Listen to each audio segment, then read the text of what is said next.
Biden veut nous emmener en guerre mondiale et foutre clairement le bordel avant que Donald Trump prenne la présidence aux États-Unis. Il faut savoir que les États-Unis viennent d'autoriser à l'Ukraine de frapper le territoire russe avec des missiles de longue portée américains.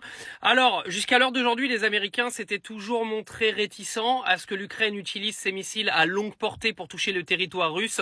Et avec les attaques de la Russie la nuit dernière sur les installations électriques ukrainiennes, Joe Biden vient d'autoriser Volodymyr Zelensky a donc attaqué le territoire russe avec des missiles longue portée américains. Alors pour certains, ça va peut-être pas vous intéresser, mais il faut quand même savoir que c'était vraiment le point final qu'avait expliqué Vladimir Poutine il y a un moment en disant que si ça devait arriver, la Russie entrait en guerre directe avec l'OTAN.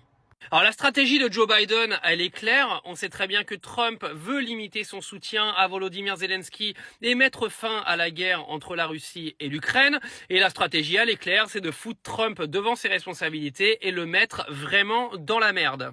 Alors à quoi jouent les Américains? Parce que là, clairement, c'est nous diriger vers une guerre qui pourrait se mondialiser. Parce que si demain, Zelensky envoie des missiles pour aller démonter des territoires russes, eh ben clairement, Vladimir Poutine ne laissera pas faire et ça va clairement dégénérer complètement. On a des politiques qui nous prennent pour des pions, qui nous prennent pour des cons. Ils commencent à en avoir marre parce qu'on a l'impression que c'est nous qui allons encore subir tout ça. Et franchement, arrivé un moment, il y en a ras-le-bol de voir qu'aujourd'hui, nous sommes encadrés par des gens qui sont complètement irresponsables, des gens qui veulent négocier avec personne. Et là, ce que vient de faire Joe Biden et son gouvernement, c'est clairement parce qu'ils ont le somme d'avoir perdu les élections et ils veulent vraiment mettre Trump dans la merde. Mais au final, les gars, c'est pas Trump qui vont mettre dans la merde. C'est toi et moi.